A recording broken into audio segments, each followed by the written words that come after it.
এবার মমতা ব্যানার্জির গাড়িতে কাদা ছুড়লেন মুসলিমরা। ঠিকই শুনেছেন, ঘটনাটি ঘটেছে হালি শহরে।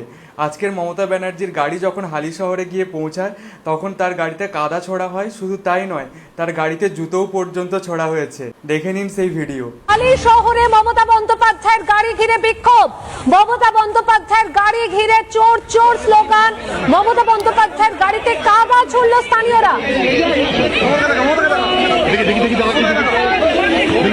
সত্যি জিনিসটা দেখে কিন্তু খুবই খারাপ লাগছে। আপনি যাদের জন্য জান প্রাণ লড়িয়ে দিয়েছিলেন তারাই কিনা আজকের আপনার গাড়িতে কাদা ছুটছে, জুতো ছুটছে। এবারে বুঝলেন তো, যতদিন আপনার কাছে পাওয়ার ছিল ততদিন আপনি রেসপেক্ট পেয়েছিলেন। এখন আপনার কাছ থেকে পাওয়ার চলে গেছে, আপনার দলের পছন্দের নেতারাও কিন্তু আপনাদের পাশ থেকে সরে এসছে। আর ঠিক সেরকম সাধারণ মানুষও আপনাকে অসম্মান করছে।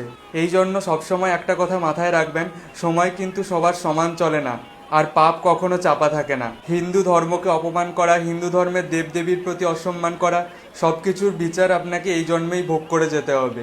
আর সেটা 4ই মে থেকেই আপনার সাথে শুরু হয়ে গেছে। জয় ভারত, জয় শ্রীরাম।